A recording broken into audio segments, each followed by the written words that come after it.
Hello and welcome back to this week's episode. And I am really excited about this one. I think I say that every week, but I am because it's like I said this last time that every morning it's like, what am I going to talk about and how am I going to put it together? What am I going to say? And then I go walk my dog and usually the brainstorm just hits and then I start formulating. But this started yesterday. I was actually talking to a friend of mine and we were talking about his business and his wife's business and different things that were going on in his life. And one of the things that he kept saying over and over and over, no matter what I said, it was like, yeah, but what about this? And if that, but I don't know. And but. And finally it occurred to me and I came up with this brand new saying, you know what? Put your butt behind you where it belongs. Isn't that good? I like that one.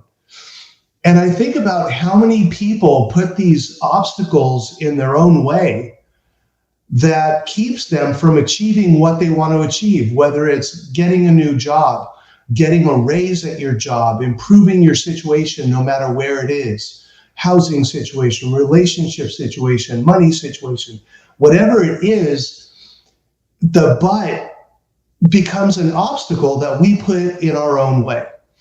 And I have had so many instances in my life where I was afraid to move forward.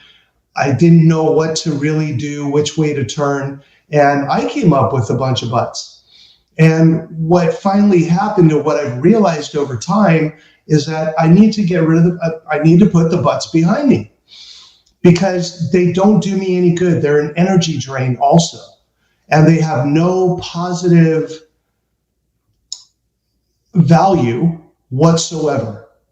So let's put our butts behind us.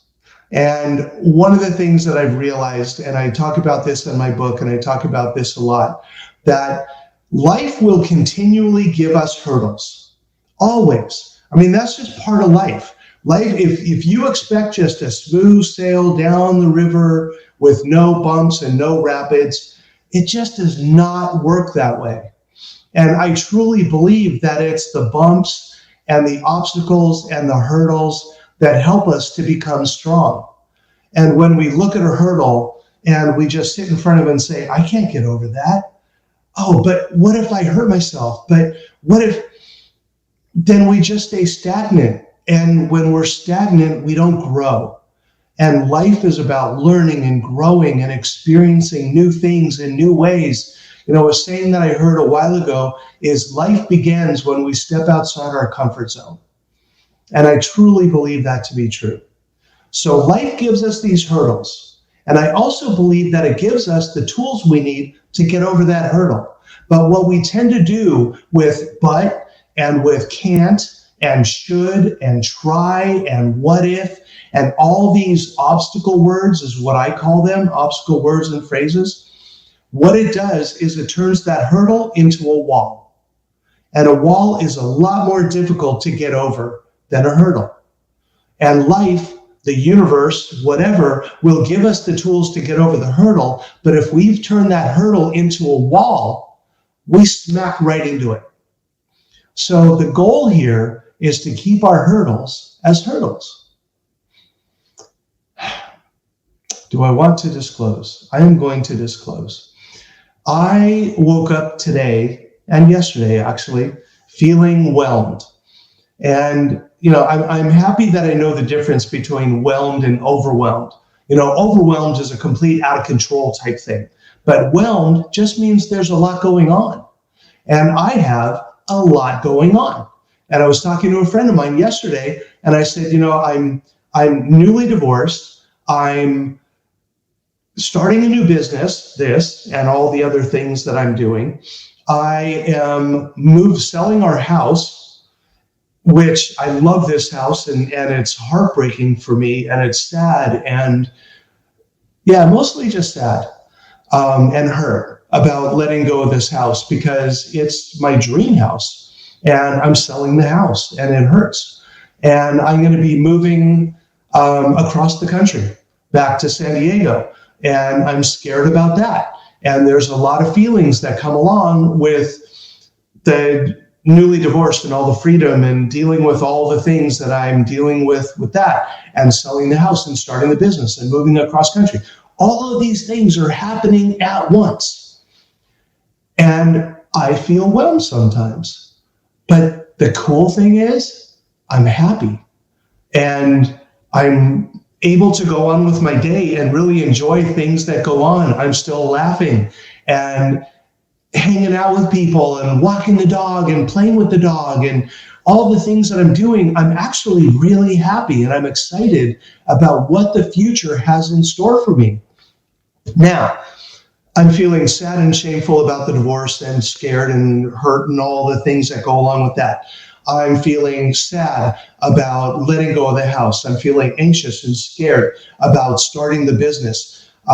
Feeling anxious and scared about moving and all the different details that are going to go into this, and moving furniture and packing up and moving the cars and where am I going to live and all of these different pieces. It's whelming, not overwhelming. It's whelming. And when I can keep it there and keep my perspective that if I just do one thing at a time, it will take care of itself. And there's a saying I heard a long time ago. How do you eat an elephant? One bite at a time.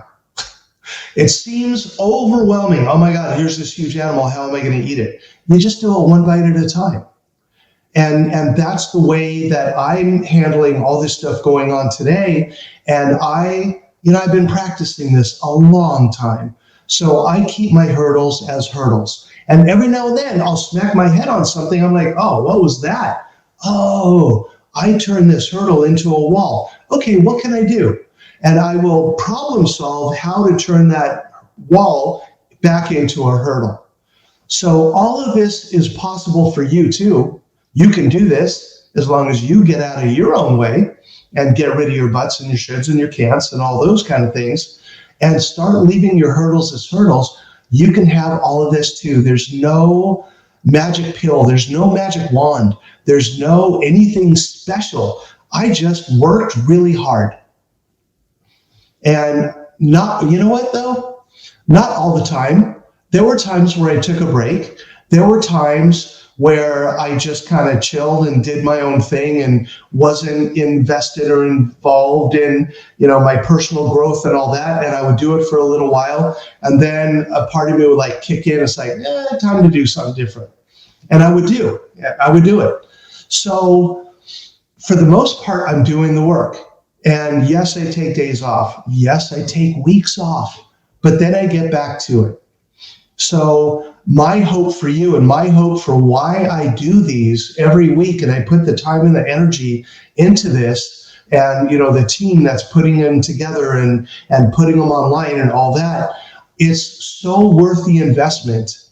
If there's even one person out there that this resonates with, and you start making changes in your life and things start getting better and you're starting to find more joy and more happiness and you're starting to recognize your walls and turning them back into hurdles. If even one person out there starts doing it, then it is worth me spending the time and energy putting these together for you. And my hope is that it's more than one person, that something about this is kind of resonating with you and you're thinking, wow, you know what, if he can do it, I can do it. Because that's absolutely true.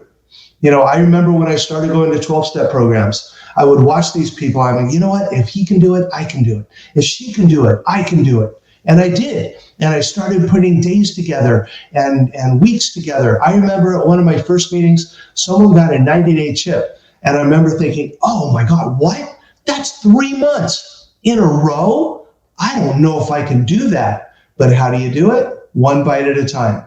And it was one day at a time. And then it turned into a week. And then it turned into a 30-day chip. I was so proud of myself for my 30-day chip, and 60 and 90. And then I started realizing after about a year that there was a difference between sobriety and recovery, and that there were people who were very content just being sober.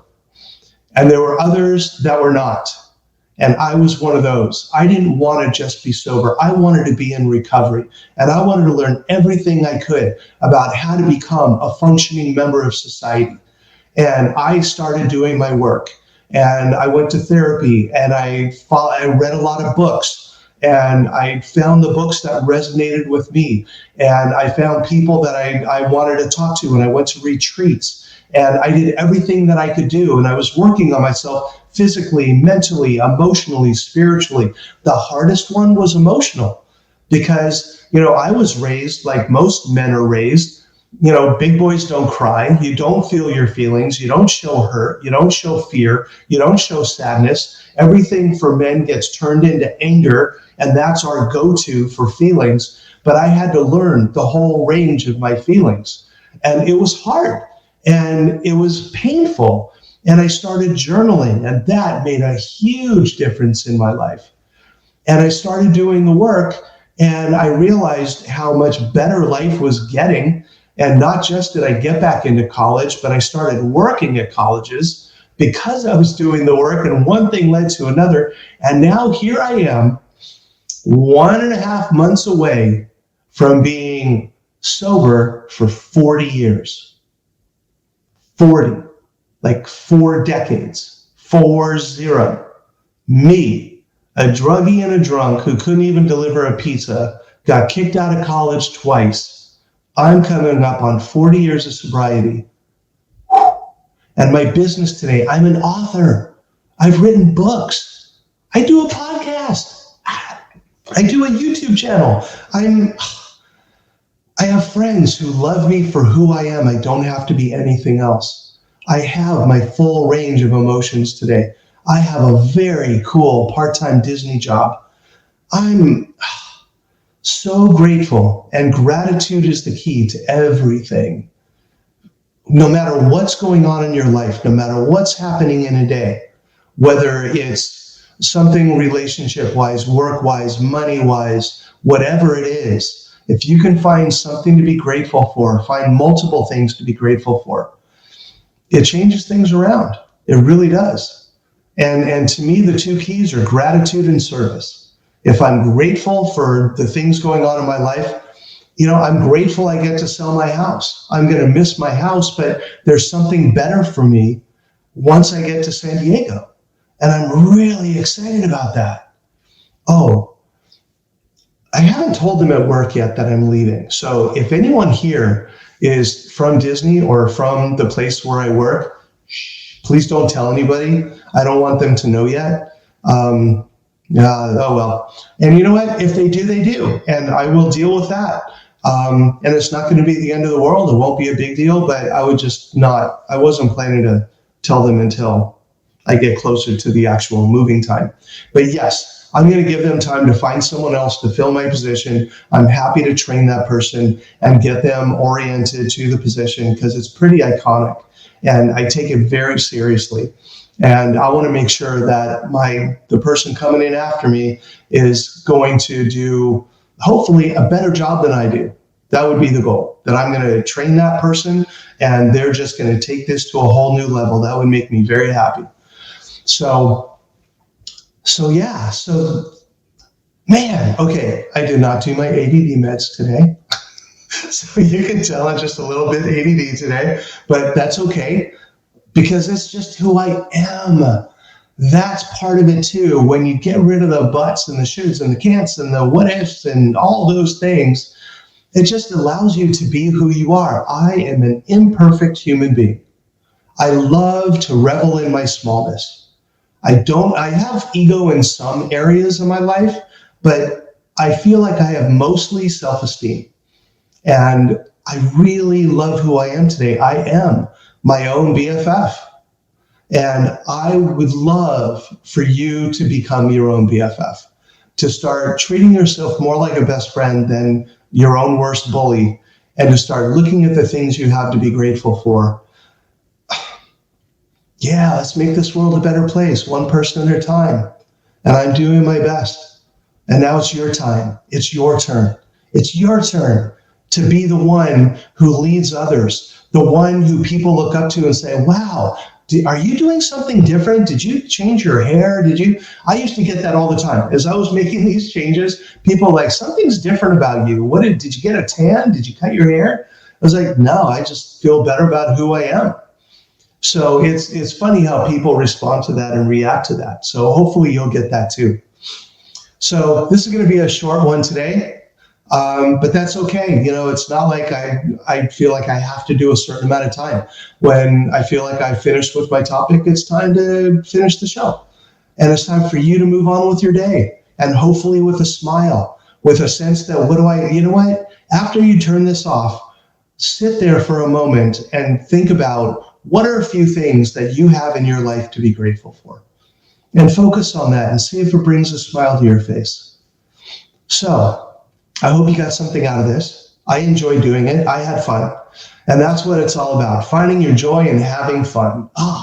When you get to that point in your life, it's pretty friggin' awesome. So I wish you all the best. I look forward to seeing you next week. If you have any feedback, any comments, feel free to leave it here on the channel.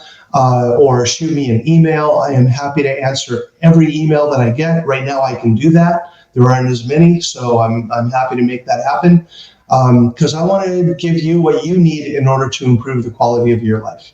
So I wish you all the best. I hope to meet you down the road sometime when I'm starting to do retreats, or if you want some coaching, I can do that. But hopefully we'll meet each other, and hopefully you'll tune in for future episodes. Share this with your friends and family. Let's spread this message of self-esteem over ego and becoming your own BFF rather than continuing to be your own worst bully. So have a great week. I will hopefully see you again. Take care. Bye.